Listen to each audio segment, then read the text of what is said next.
नाशिक धान्य वितरण अधिकारी तहसीलदार गणेश जाधव यांचे शासनाच्या ओळखपत्र संदर्भातील आदेशाला केराची टोपली। दुसऱ्याला ओळखपत्र विचारण्याआधी साहेब विसरले स्वतःची शासकीय ओळखपत्र। साहेबांच्याच गळ्यात शासकीय ओळखपत्र असणे बंधनकारक आहे, मात्र साहेबांच्या गळ्यात कोणतेही शासकीय ओळखपत्र दिसत नाहीये। साहेबांकडेच ओळखपत्र नसल्याने धान्य वितरण कार्यालयामध्ये शिपाई सोडून कोणत्याही कर्मचाऱ्यांकडे ओळखपत्र राहत नाही व ते ओळखपत्र आपल्या गळ्यात चालत नाही, त्यामुळे त्यांची ओळख होत नाही। समस्या घेऊन जाणाऱ्या नागरिकांमध्ये नेमके अधिकारी आणि कर्मचारी कोण व खासगी व्यक्ती कोण हेच कळत नसल्याने मोठा संभ्रम निर्माण झालाय आणि त्यामुळे खासगी व्यक्ती कोण आणि सरकारी व्यक्ती कोण हेच समजत नाहीये। साहेब दुसऱ्यांचं ओळखपत्र विचारण्याआधी स्वतःचेच ओळखपत्र घालायचे विसरले, तसेच साहेब नाशिकचे जिल्हाधिकारी यांना केला मोठा सवाल। सविस्तर बातमी लवकरच। त्याच्यावर काही गोष्टी क्लॅरिफाय करणार आहे। बरोबर। त्याच्यात काय झालं, आता तुम्हाला आम्हाला भेटायसाठी आता त्यांनी आम्हाला सांगितलं की साहेब मीटिंग चालू आहे, VC चालू आहे, ऑनलाईन VC आहे।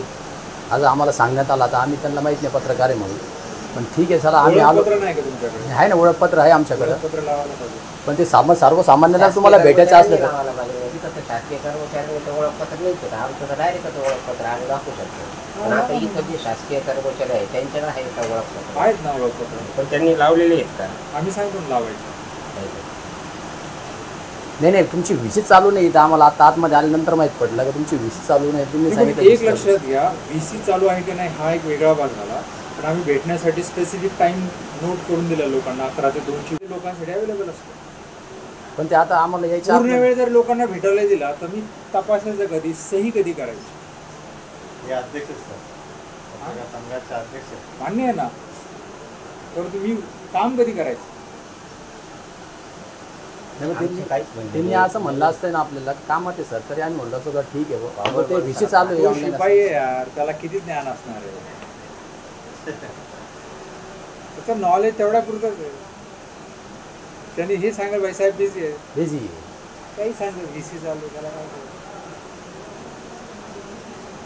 त्या गोष्टी तुम्ही जसं म्हणले तसं आम्ही क्लिअर करतो। तुमच्या पद्धतीने जे काय तेवढं प्रबोधन होईल, ते सर्वसामान्य व्यक्ती त्यांच्या हालही होणार नाही, कन्फ्युजन राहणार नाही। काय हे माझं कारण। तुम्हाला जे अपेक्षित आहे ना ते आम्ही निश्चितपणे त्याच्यातून क्लेरिफाय करून देतो। नाही मग आता प्रबोधन करायचं ठरलं आपल्याला, समजत आहे मी एक प्रेस घेत, त्या माध्यमातून लोकांना जनजागृती होईल बुवा असं देतो ना प्रेस नोट। मला प्रेस नोट देऊन टाका, काय चला।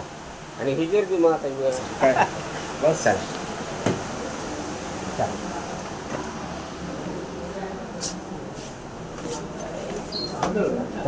तुम्ही तर म्हणे मीटिंग चालू आहे, VC चालू आहे, कशाची VC कशाचं काय? हो आम्हाला साहेबांनी सांगितलं माझी मीटिंग चालू छान, त्याकडं आम्ही सांगतो भाऊ। साहेबांनी सांगितलं तुम्हाला असं?